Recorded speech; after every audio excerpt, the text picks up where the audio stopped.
Tengo 84 años y acabo de descubrir la mentira más peligrosa que una madre puede decirse a sí misma. Durante 60 años creí que ser una buena madre significaba nunca ser una carga, que si me mantenía fuerte, independiente, mis hijos me visitarían porque me querían, no porque me necesitaban. Me equivoqué completamente, porque descubrí algo que ninguna madre debería tener que descubrir, que mientras más fuerte me mostraba, menos me llamaban, y que la única forma de conseguir su atención era volverme tan patética que no pudieran ignorarme. Así que mentí, fingí caídas que nunca pasaron. Actué confusión sobre cosas que sabía perfectamente. Me volví tan convincentemente quebrada que mis propios hijos firmaron los papeles para internarme en un hogar sin siquiera preguntarme. Esta es la historia de cómo casi desaparezco por completo, hasta que encontré el coraje de ser honesta. Si alguna vez te sentiste invisible en tu propia familia, quédate conmigo en esta historia. Dale suscribir porque necesito que sepas que no estás solo en esto. Y déjame un comentario contándome. ¿Alguna vez fingiste necesitar ayuda solo para sentirte amado? Yo pensaba que ser buena madre significaba nunca ser una carga. Durante 60 años,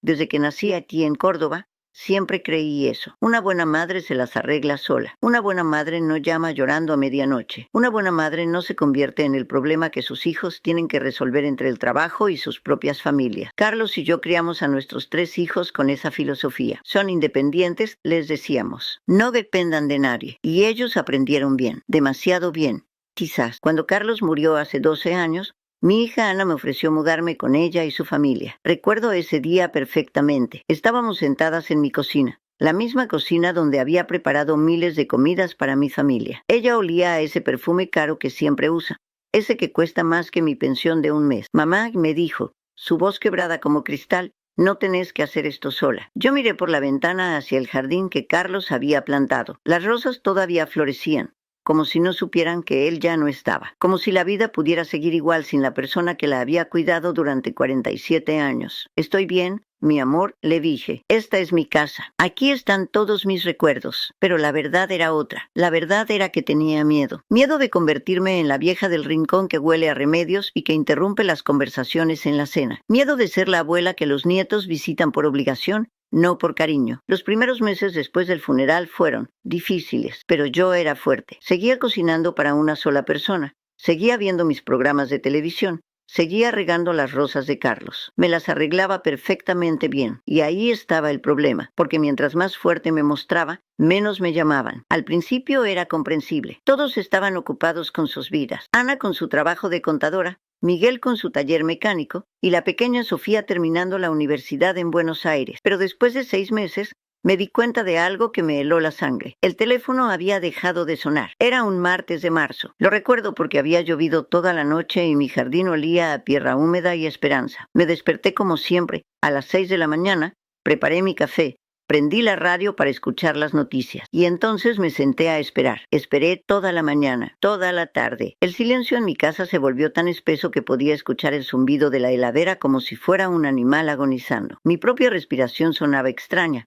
como si perteneciera a otra persona. Cuando llegó la noche, me di cuenta de que no había hablado con otro ser humano en 4 días completos. 4 días. Esa noche, paraba en mi baño frente al espejo. Me vi de verdad por primera vez en meses. Una mujer de 72 años, con el pelo todavía teñido de castaño porque Carlos siempre dijo que me quedaba lindo así. Los mismos ojos verdes que él había amado, pero ahora rodeados de arrugas que parecían mapas de todo lo que había perdido. Y fue ahí, mirando mi reflejo bajo la luz cruda del baño, cuando se me ocurrió la idea más terrible y brillante de mi vida. Tomé el tubo de pasta de dientes en mis manos. Lo miré como si fuera la primera vez que lo veía. Practiqué fruncir el ceño, como si estuviera confundida, como si no supiera cómo abrirlo. Ana, susurré al espejo, ensayando mi voz. Ana, no sé, no recuerdo cómo. La mentira sabía amarga en mi boca, como morder papel de aluminio, pero funcionaría. Sabía que funcionaría, porque había descubierto algo que ninguna madre debería tener que descubrir, que la patética conseguía atención de maneras que el orgullo nunca podría. Mi primera mentira fue sobre la cocina. Llamé a Ana un jueves por la mañana, a las 10:30. Justo cuando sabía que estaría en su oficina revisando números. Mi voz temblaba cuando le dije que no podía recordar cómo prender la hornalla. Mamá, ¿estás bien? Su voz cambió inmediatamente. Dejó de ser mi hija ocupada y se convirtió en alguien preocupado. Alguien que me prestaba atención. No sé qué me pasa, mi amor. Estoy parada aquí en la cocina y Es como si nunca hubiera visto este aparato antes. La mentira me quemaba la garganta como ácido. Había preparado el desayuno perfectamente bien 2 horas antes en esa misma cocina. Conocía cada perilla, cada ruido que hacía cuando el gas prendía. Pero ahí estaba yo, actuando como una mujer perdida en su propia casa. Ya voy para allá, mami, no toques nada. Cuando colgué, me senté en mi mesa de la cocina y lloré, pero no de tristeza, lloré de alivio. Por primera vez en meses, alguien iba a venir a casa, alguien me iba a ver. Ana llegó en 20 minutos. La vi desde mi ventana, caminando rápido por el sendero, con esa cara de preocupación que no había visto desde el día del funeral de Carlos. Entró como un huracán,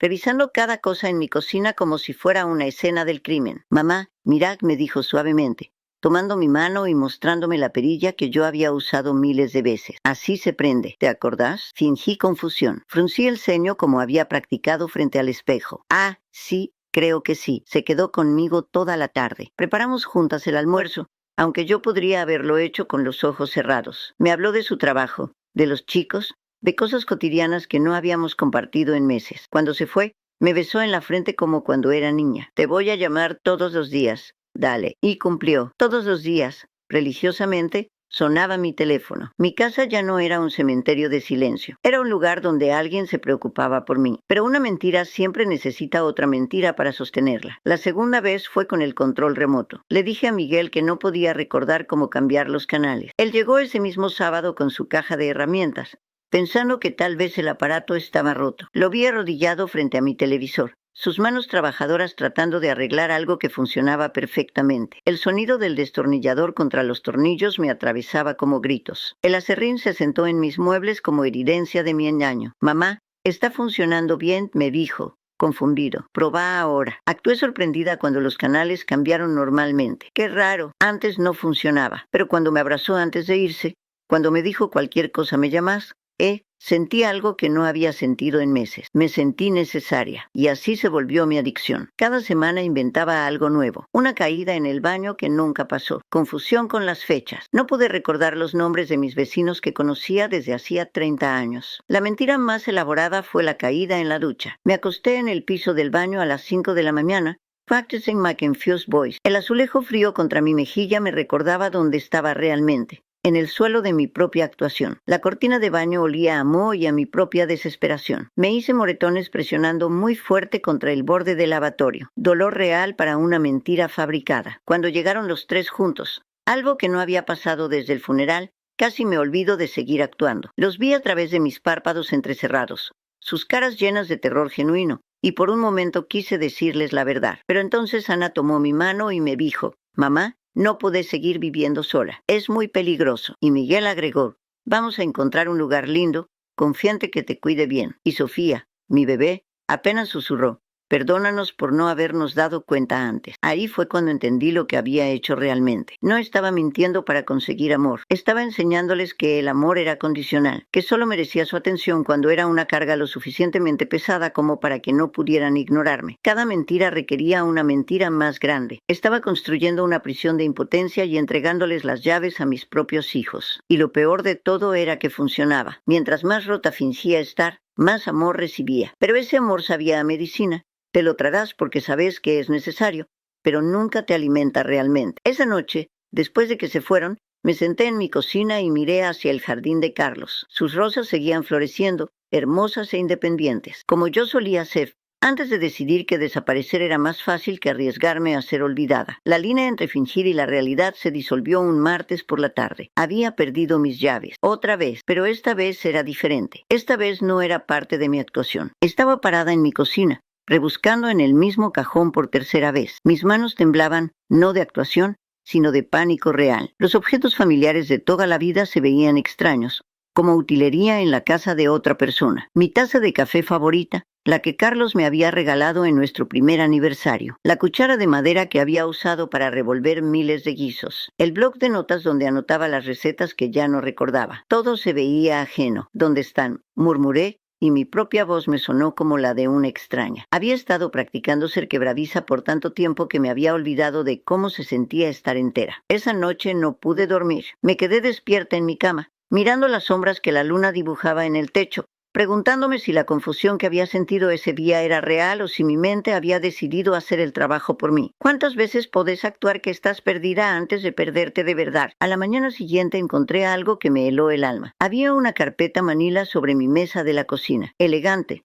cara, con el logo de alguna empresa que no reconocí. No recordaba haberla puesto ahí. La abrí con dedos que temblaban de miedo real, no actuado. Adentro había papeles, formularios, planos de una habitación pequeña con una cama individual y un sillón que no era mío, folletos coloridos que mostraban gente mayor sonriendo en jardines que parecían escenarios de película. Hogar San José, cuidado integral para adultos mayores. Los papeles se sentían demasiado suaves entre mis dedos, como todo lo importante en el mundo de mis hijos del cual ya no formaba parte de las decisiones. Había firmas al final de cada hoja, firmas que reconocí. Ana, Miguel, Sofía. Mis 3 hijos habían firmado mi vida nueva sin preguntarme. La ira que sentí fue tan pura y ardiente que me sorprendió. Hacía meses que no sentía nada tan real. Me estaban resolviendo como a un problema. Yo les había enseñado que estaba rota, y ahora estaban desechando las partes que no podían arreglar. Pero lo que más me dolía era darme cuenta de que esto no se trataba de mi seguridad, se trataba de su alivio. Había creado una carga tan convincente que regalarme se sentía como bondad. El teléfono sonó. Era Ana. Hola. Mami, ¿cómo amaneciste? Su voz tenía esa dulzura forzada que usas cuando ya tomaste una decisión, pero todavía no se la decís a la persona afectada. Ana, le dije, y mi voz sonaba diferente, más firme. Encontré los papeles. Silencio. Un silencio tan largo que pude escuchar su respiración como viento a través de habitaciones vacías. Mamá, ¿cuándo pensaban decirme? Íbamos a hablar contigo. Es solo que, después de lo de la ducha,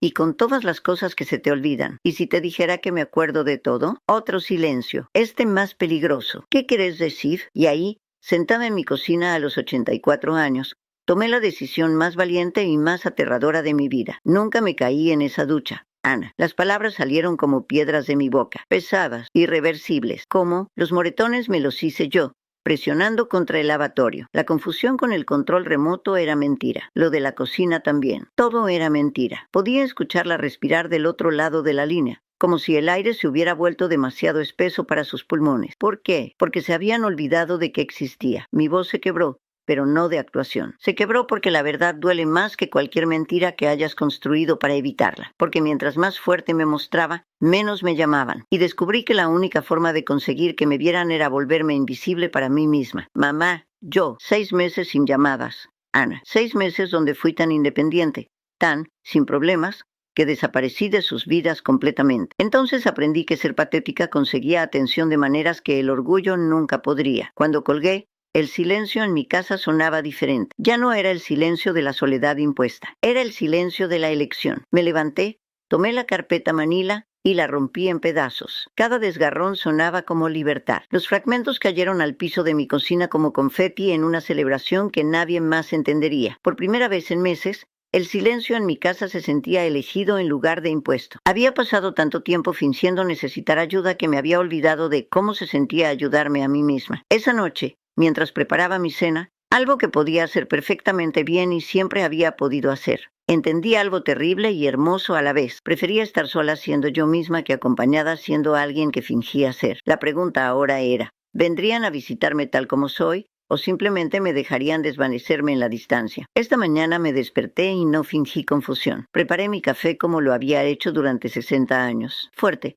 con una cucharadita de azúcar, en la taza que Carlos me regaló cuando éramos jóvenes y creíamos que el amor era para siempre. Y tal vez lo es. Tal vez el amor dura para siempre, pero a veces cambia de forma de maneras que no esperábamos. Han pasado 2 semanas desde que rompí los papeles del hogar. 2 semanas desde que les dije la verdad a mis hijos. Las primeras llamadas fueron difíciles. Miguel vino el sábado. Se sentó en mi cocina, en la misma silla donde Carlos solía leer el diario todas las mañanas, y me miró como si me viera por primera vez en años. ¿Por qué? Mamá, me preguntó, no con enojo, con algo peor, con desilusión, porque aprendí que el amor tenía precio, le dije, y el precio era volverme lo suficientemente quebrada como para que no pudieran ignorarme. Él se quedó callado mucho tiempo. Afuera, Podía escuchar a mis vecinos viviendo sus vidas normales. El señor Rodríguez cortando el pasto. La señora Martínez colgando la ropa. Sonidos de gente que no tenía que fingir para existir. No sabíamos que te sentías así, me dijo finalmente. Yo no sabía cómo decírselos. Es más fácil volverse patética que admitir que te sientes invisible. Miguel se fue esa tarde sin prometerme que me llamaría. Y eso estuvo bien, porque las promesas que nacen de la culpa nunca duran tanto como las que nacen de la elección. Ana tardó más en venir. Cuando finalmente lo hizo,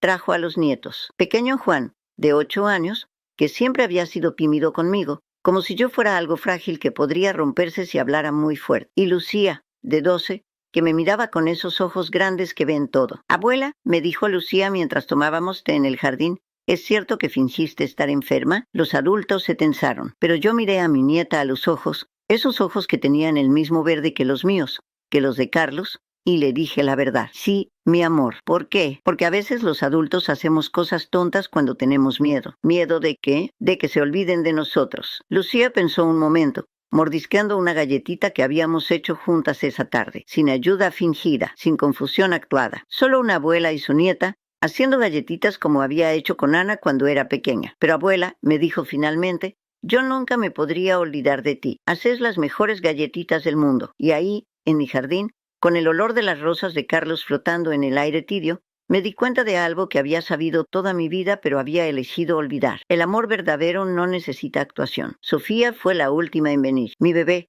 aunque ya tenga 25 años y esté terminando su residencia médica en Buenos Aires. Llegó un domingo por la tarde, con ojeras de estudiante y el mismo perfume barato que usaba desde la secundaria. Mami, me dijo, y su voz sonaba igual que cuando tenía 5 años y había roto algo valioso. Perdóname. ¿Por qué, mi amor? Por no darme cuenta. Por ser tan ausente. Nos sentamos en mi living, donde colgaban las fotos de toda nuestra vida. Carlos y yo el día de nuestro casamiento. Los chicos cuando eran pequeños. Navidades, cumpleaños, momentos capturados cuando éramos felices sin tener que trabajar para hacerlo. Sofía, le dije, no tenés que pedirme perdón por vivir tu vida, pero te sentiste sola. Me sentí sola, sí, pero esa no era culpa tuya. Era mía. Por no saber cómo pedirles que me vieran sin volverme invisible para mí misma. Esa noche, después de que se fue, me senté en mi jardín con una taza de té. Las rosas de Carlos se movían suavemente con la brisa nocturna. Él había plantado cada una de ellas pensando en mí, eligiendo colores que sabía que me harían sonreír. ¿Qué pensarías de todo esto? Viejo, le pregunté al aire, y casi pude escuchar su risa,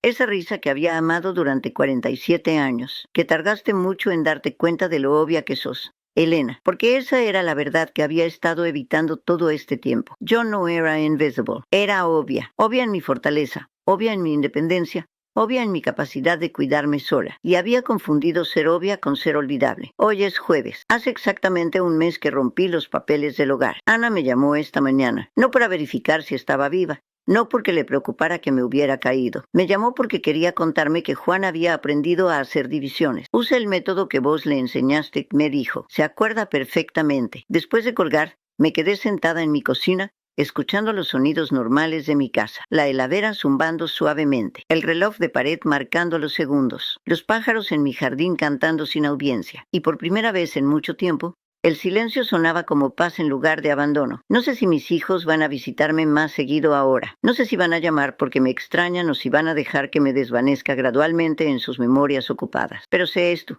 Prefiero ser olvidada siendo Elena que recordada siendo una mentira. A los 84 años, finalmente entiendo que lo opuesto a invisible no es patética. Es honesta. Y la honestidad, descubrí, huele como café recién hecho en una mañana que elegís para vos misma. Sabe como galletitas horneadas sin tener que fingir que no recordás la receta. Suena como tu propia voz diciendo la verdad, aunque tiemble. Carlos tenía razón. Soy obvia. Obvio que puedo cuidarme sola. Obvio que soy más fuerte de lo que fingí ser. Obvio que el amor que se construye sobre mentiras nunca alimenta realmente. Y tal vez, solo tal vez, ser obvia sea suficiente. Tal vez siempre lo fue.